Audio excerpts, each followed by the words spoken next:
नमस्कार। आज का हमारा टॉपिक है अमेरिकी संविधान की विशेषताएं। ये बीए सेकंड ईयर के लिए है। सेकंड ईयर का पेपर फर्स्ट तुलनात्मक राजनीति हम पढ़ रहे हैं, जिसमें सेकंड यूनिट है वो चल रही थी। सेकंड यूनिट का पहला टॉपिक था ब्रिटेन के संविधान की विशेषताएं, जो हम पढ़ चुके हैं। और अगला हमारा टॉपिक है संयुक्त राज्य अमेरिका के संविधान की विशेषताएं। तो अमेरिका के वर्तमान जो संविधान अमेरिका में लागू है, उसका निर्माण 1787 की फिलाडेल्फिया कॉन्फ्रेंस माने सम्मेलन, उसके द्वारा किया गया। और इसमें उस समय के अमेरिका के जो 13 राज्य थे, उन सभी राज्यों के प्रतिनिधियों ने इसमें भाग लिया। और इस कॉन्फ्रेंस की अध्यक्षता जॉर्ज वॉशिंगटन के द्वारा की गई।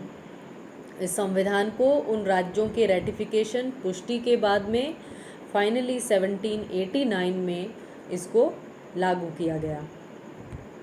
इसकी पहली विशेषता है कि ये विश्व का प्रथम लिखित और निर्मित संविधान है, यानी इससे पूर्व आधुनिक राजनीतिक व्यवस्था में हमें कोई भी लिखित संविधान के प्रमाण है वो नहीं मिलते हैं, और ये विश्व का पहला लिखित संविधान माना जाता है। इससे विपरीत यदि हम देखें ब्रिटेन का संविधान, तो वो एक अलिखित संविधान है जिसका धीरे धीरे क्रमिक विकास हुआ है। लेकिन अमेरिका के संविधान में सभी मुख्य उपबंध जो हैं, वहाँ की राजनीतिक व्यवस्था से संबंधी जो भी उपबंध हैं, उनको लिख दिया गया है। दूसरी इसकी विशेषता है संक्षिप्तता। इसमें केवल 7 ही अनुच्छेद हैं। इतना संक्षिप्त होने का कारण है कि संयुक्त राज्य अमेरिका के संविधान में केवल केंद्र सरकार, यानी वहाँ की संघीय सरकार है, उसी के आधारभूत उपबंधों का उल्लेख है। यानी उस सरकार के क्या अंग हैं, उनके कैसे पारस्परिक संबंध हैं, अंगों की क्या शक्तियाँ हैं और उन पर क्या सीमाएं हैं। केवल इन बेसिक फीचर्स का उसमें उल्लेख है। और राज्य जो हैं, स्टेट्स हैं, उनके अपने अलग संविधान हैं। यहीं पर मैं आपको ध्यान दिलाऊं कि भारत का जो संविधान है उसमें 395 अनुच्छेद है। इतना विस्तृत भारत का संविधान विश्व का सबसे बड़ा लिखित संविधान है। इतना विस्तृत होने का ये कारण भी है कि भारत में संघीय व्यवस्था, अमेरिका में भी संघीय व्यवस्था है और भारत में भी संघीय व्यवस्था है, लेकिन भारत में राज्यों के अपने अलग संविधान नहीं हैं। राज्यों के समस्त उपबंध है वो भी एक ही उसी संविधान के अंदर दे दिए गए हैं, जबकि अमेरिका में सभी राज्यों के अपने अपने अलग संविधान हैं। इसीलिए जो संघीय संविधान है वो बहुत ही संक्षिप्त हो गया है, वो बहुत ही छोटा हो गया है। मुनरो ने कहा है कि अमेरिकन संविधान में केवल 4000 शब्द हैं, जिन्हें आधे घंटे में भी पढ़ा जा सकता है। अगली विशेषता है इसका कठोर होना। हमने संविधान के विभिन्न प्रकार का जो लेक्चर था उसमें बताया था कि संविधान में बदलाव के आधार पर या परिवर्तनशीलता के आधार पर संविधान को हम 2 भागों में बांटते हैं, कठोर संविधान और लचीला संविधान। लचीला संविधान वो होता है जिसमें साधारण बहुमत से भी संशोधन किया जा सकता है, और कठोर संविधान वो है जिसमें साधारण बहुमत से संशोधन नहीं हो सकता। यानी संवैधानिक कानून और साधारण कानून, इन दोनों के लिए अलग अलग प्रक्रिया अपनाई जाती है।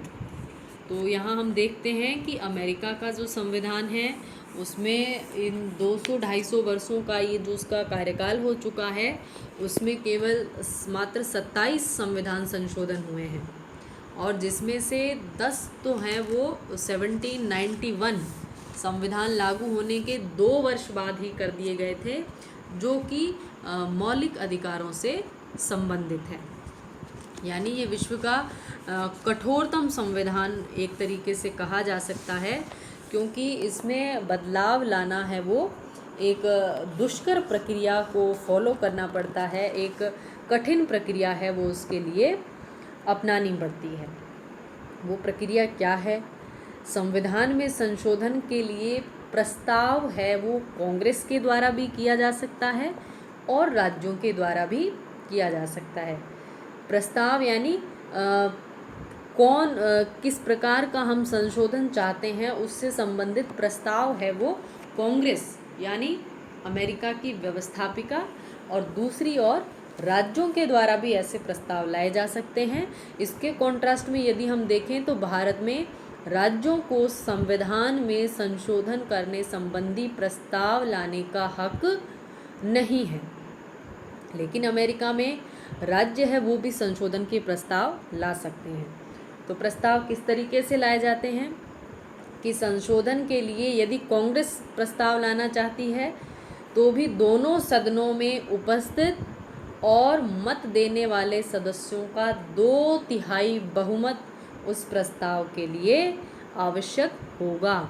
यानी प्रेजेंट और वोटिंग है उनका 2/3 वोट है वो उस प्रस्ताव के लिए चाहिए, और दोनों सदनों के अलग अलग, यानी प्रतिनिधि सभा के भी 2/3 और सीनेट के भी 2/3 मत है उस प्रस्ताव के लिए आवश्यक होंगे। इसी तरह से यदि राज्य प्रस्ताव लाना चाहते हैं तो वो 2/3 कम से कम राज्य, अब अमेरिका में वर्तमान में 50 राज्य हैं तो 2/3 राज्य हैं उनको प्रस्ताव लाना पड़ेगा। उसके पश्चात इसकी पुष्टि, प्रस्ताव को सहमति देना, प्रस्ताव को अनुमोदन देना, वो भी एक कठिन कार्य है। कम से कम 3/4 राज्यों का अनुमोदन उसके लिए, उसकी पुष्टि, उसका समर्थन करने के लिए कम से कम 3/4 राज्य है वो राजी होने चाहिए, तभी कोई संशोधन है वो पारित हो पाता है। इसीलिए ये संविधान संशोधन की प्रक्रिया काफ़ी जटिल है। यही कारण रहा कि इसमें मात्र आज तक 27 संशोधन हुए हैं। तो एक यहाँ पर नोट करने की जो चीज़ है वो ये है कि भारत और संयुक्त राज्य अमेरिका दोनों फेडरलिस्ट स्टेट हैं, दोनों संघीय राज्य हैं, लेकिन भारत में संविधान संशोधन के संबंध में प्रस्ताव लाने की शक्ति राज्यों के पास नहीं है, लेकिन अमेरिका में राज्यों को भी ये हकदारी है। तो यानी अमेरिका में संघीय व्यवस्था में केंद्र और इकाई दोनों को समान महत्व दिया गया है, इसीलिए हम अमेरिका को संघीय व्यवस्था का आदर्श कहते हैं। भारत ने भी अमेरिका की संघीय व्यवस्था को देखते हुए संघीय व्यवस्था का मॉडल अपनाया है, लेकिन यहाँ पर इसको कुछ बदलावों के साथ इसको अपनाया गया है। अगली हमारी विशेषता है लोकप्रिय संप्रभुता पर आधारित संविधान। इस संविधान की प्रस्तावना के शब्द जो हैं, हम संयुक्त राज्य अमेरिका के लोग, ये शब्द, ये अभिव्यक्ति क्या शो करती है कि अंतिम सत्ता जो है वो जनता के पास ही है। संविधान ने अंतिम सत्ता किसमें मानी है? जनता में मानी है। जैसे हमारे संविधान की प्रस्तावना भी इसी प्रकार के शब्दों से शुरू होती है, हम भारत के लोग, यानी वास्तविक शक्तियाँ किसके पास में हैं? जनता के पास में हैं, और जनता अपनी उन शक्तियों को किसी संस्था को या हमारी जो राजनीतिक व्यवस्थाएं जो है उनको सौंप रही है। अगली विशेषता है अध्यक्षात्मक शासन व्यवस्था, प्रेसिडेंशियल फॉर्म ऑफ गवर्नमेंट। अध्यक्षात्मक शासन व्यवस्था, इसकी विशेषताएं होती है कि इसमें एक ही प्रकार की कार्यपालिका होती है और उसका वास्तविक अध्यक्ष यहाँ पर कौन होता है? राष्ट्रपति। अमेरिका का राष्ट्रपति ही वहाँ की कार्यपालिका का अध्यक्ष होगा। इस राष्ट्रपति का कार्यकाल निश्चित होगा जो कि 4 वर्ष है, और कार्यपालिका व्यवस्थापिका के प्रति उत्तरदायी नहीं होगी, तथा राष्ट्रपति और मंत्री, वहाँ पर मंत्री शब्द इस्तेमाल नहीं किया जाता। अमेरिका में सेक्रेटरी या सचिव पद है वो उनके लिए इस्तेमाल किया जाता है। ये व्यवस्थापिका के सदस्य नहीं होते हैं। तो इसको आप संसदीय शासन व्यवस्था से तुलना करके पढ़िए, तब आपको समझ में आएगा कि संसदीय शासन व्यवस्था जो भारत में अपनाई गई है और अध्यक्षात्मक शासन व्यवस्था जो अमेरिका में अपनाई गई है, उनके बीच में क्या अंतर है और किस तरह से ये व्यवस्थाएं काम करती है। जैसे भारत में राष्ट्रपति है, वो वास्तविक अध्यक्ष नहीं है, वो नाम मात्र का अध्यक्ष है। लेकिन अध्यक्षात्मक शासन व्यवस्था में राष्ट्रपति वास्तविक अध्यक्ष होगा। भारत में कार्यपालिका का कार्यकाल निश्चित नहीं है, वो व्यवस्थापिका के प्रति उत्तरदायी होती है, और मंत्री है वो व्यवस्थापिका के सदस्य होते हैं। ये इन दोनों प्रकार की शासन व्यवस्थाओं में मुख्य अंतर है। तो अध्यक्षात्मक शासन व्यवस्था है, उसका भी जो आदर्श स्वरूप है वो अमेरिका में पाया जाता है। अगली विशेषता है ड्यूअल सिटीजनशिप, दोहरी नागरिकता। संयुक्त राज्य अमेरिका के साथ साथ, यानी वो अपने संघीय जो शक्ति है उसके भी नागरिक हैं और उसके साथ साथ अपने राज्य के भी नागरिक हैं। लेकिन भारत में इस व्यवस्था में भी आवश्यक परिवर्तन किया गया है। हम सिर्फ भारत के नागरिक हैं, हम अपने राज्यों के नागरिक नहीं हैं। संघीय शासन व्यवस्था, USA, United states of America, इस प्रकार की ये जो संघीय शासन व्यवस्था है, फेडरलिस्टिक गवर्नमेंट है, इस व्यवस्था का ये जनक है। इस व्यवस्था की क्या विशेषताएं हैं? विशेषताएं हैं कि केंद्र और राज्यों में, सेंटर और स्टेट्स के अंदर शक्तियों का विभाजन किया जाता है, डिवीज़न ऑफ पावर्स। कार्यपालिका, व्यवस्थापिका और न्यायपालिका, तीनों प्रकार की शक्तियां हैं वो दो स्तरों के ऊपर बांट दी जाती है। अवशिष्ट शक्तियां, अवशिष्ट शक्तियां किसको कहते हैं? ऐसी शक्तियां जो ना तो केंद्र के पास है और ना ही राज्यों के पास है, यानी केंद्रीय सूची और राज्य सूची, इन दोनों सूचियों में जो शक्तियां नहीं हैं उन शक्तियों को हम कहते हैं रेजिड्यूरल पावर, रेजिड्यूरी पावर्स और अवशिष्ट शक्तियां। तो अमेरिका में ये अवशिष्ट शक्तियां राज्यों के पास है, इसके उलट भारत में ये शक्तियां केंद्र सरकार के पास हैं। कांग्रेस के उच्च सदन का नाम अमेरिका में सीनेट है। इसमें सभी राज्यों को समान प्रतिनिधित्व दिया गया है। प्रत्येक राज्य से 2 सदस्य आते हैं, तो सीनेट की कुल सदस्य संख्या कितनी हुई?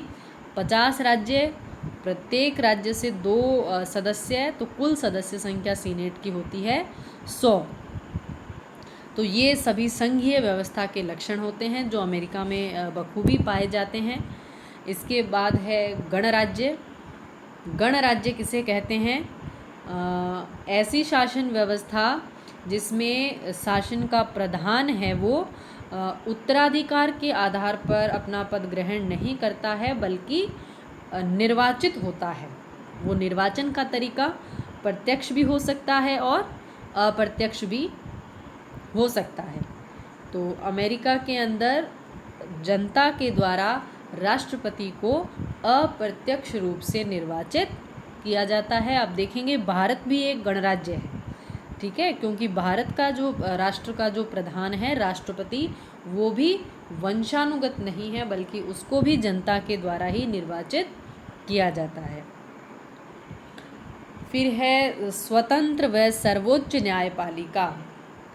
इस न्यायपालिका को संविधान की व्याख्या का अधिकार है, यानी संविधान की भाषा में यदि कहीं अस्पष्टता होती है तो उसकी व्याख्या सर्वोच्च न्यायालय करता है। उसके अलावा इसे न्यायिक पुनरावलोकन का भी अधिकार है, यानी सरकार के बाकी 2 अंग जो हैं, व्यवस्थापिका और कार्यपालिका, उनके द्वारा किए जाने वाले काम संविधान के प्रावधानों के अनुसार है अथवा नहीं, इस बात की जांच है वो किसके द्वारा की जा सकती है? सर्वोच्च न्यायपालिका के द्वारा की जा सकती है। तो न्यायपालिका एक तरह से काफ़ी शक्तिशाली है अमेरिका के अंदर। जस्टिस हुज ने यहाँ तक कहा है कि हम संविधान के अंतर्गत है, यानी न्यायपालिका है, उसकी शक्तियाँ उसके कार्य है वो संविधान के अंतर्गत है, लेकिन संविधान वैसा ही है जैसा न्यायाधीश कहते हैं। यानी संविधान की व्याख्या क्या करनी है, सर्वोच्च न्यायालय को ही करनी है। सर्वोच्च न्यायालय स्वयं संविधान के अधीन है, लेकिन संविधान क्या कहता है ये कौन बताएगा, उसकी व्याख्या कौन करेगा, सर्वोच्च न्यायालय ही करेगा। इसके बाद अमेरिका में द्विसदनीय व्यवस्थापिका को अपनाया गया है, जिसे हम कांग्रेस कहते हैं। कांग्रेस के 2 सदन हैं, प्रतिनिधि सभा और दूसरा सदन है उच्च सदन सीनेट। प्रतिनिधि सभा जनता का सदन है और सीनेट है वो राज्यों का सदन है। मूल अधिकार, आरंभिक जो संविधान था जो 1789 में लागू हुआ, उसमें मूल अधिकारों का उल्लेख नहीं था। तो 1791 के अंदर 10 संशोधन किए गए और उनके द्वारा नागरिकों के मूल अधिकारों को संविधान में शामिल किया गया। इसके बाद है शक्ति पृथक्करण का सिद्धांत। शक्ति पृथक्करण का सिद्धांत मॉन्टेस्क्यू की पुस्तक स्पिरिट ऑफ लॉज से लिया गया है। इस सिद्धांत के अनुसार व्यक्ति की स्वतंत्रता की रक्षा के लिए शक्तियों का एक केंद्र पर इकट्ठा होना बहुत ही हानिकारक सिद्ध हो सकता है। इसलिए यानी स्वतंत्रता की हनन होगा। यदि शक्तियों को एक जगह केंद्रीकृत किया गया तो शक्तियों का हनन होगा। इसलिए सरकार की 3 प्रकार की शक्तियां हैं, उनको 3 अलग अलग अंगों के अंदर बांट देना चाहिए। व्यवस्थापिका, कार्यपालिका और न्यायपालिका, इन तीनों के बीच में शक्तियों को बांट देना चाहिए, शक्तियों का पृथक्करण कर देना चाहिए। अब यहाँ आप लोग नोट कीजिए कि सरकार के विभिन्न अंगों में शक्तियों का क्षैतिज बंटवारा जो है, हॉरिजॉन्टल जो बंटवारा है, उसको नाम दिया जाता है शक्ति पृथक्करण, सेपरेशन ऑफ पावर्स। व्यवस्थापिका, कार्यपालिका और न्यायपालिका की शक्तियों का जो आपसी बंटवारा है उसको नाम दिया जाता है सेपरेशन ऑफ पावर, शक्तियों का पृथक्करण। जबकि केंद्र और राज्य के बीच जो शक्ति का बंटवारा है उसको कहा जाता है शक्ति का विभाजन, डिवीज़न ऑफ पावर्स। वर्टिकल जो ऊर्ध्वाधर जो बंटवारा होता है केंद्र और राज्यों के बीच में, उसे शक्ति विभाजन कहा जाता है। सरकार के विभिन्न अंगों में क्षैतिज जो बंटवारा है उसे शक्ति पृथक्करण कहा जाता है। तो अमेरिकी संविधान निर्माता है वो व्यक्ति की स्वतंत्रता के लिए बहुत चिंतित थे और मॉन्टेस्क्यू की पुस्तक में ये जो सिद्धांत दिया है उससे बहुत प्रभावित हुए और अपनी राजनीतिक व्यवस्था में, अपने संविधान में उन्होंने इस सिद्धांत को शामिल किया है। अगली विशेषता है नियंत्रण और संतुलन का सिद्धांत। अब ये उसी को, शक्ति पृथक्करण है, उसी को व्यवहारिक रूप देने के लिए नियंत्रण और संतुलन का सिद्धांत काम में लिया जाता है। शक्ति पृथक्करण में हम देखते हैं कि विभिन्न अंगों के बीच में शक्तियों का बंटवारा कर दिया गया है। कोई भी अंग दूसरे की शक्ति में हस्तक्षेप नहीं करता है, लेकिन इससे एक और संभावना पैदा होती है कि दूसरे का आप पर कोई नियंत्रण नहीं है तो कोई एक अंग निरंकुश न हो जाए। व्यवस्थापिका मन मर्जी के कानून न बनाने लगे, कार्यपालिका मर्जी से कार्य न करने लगे।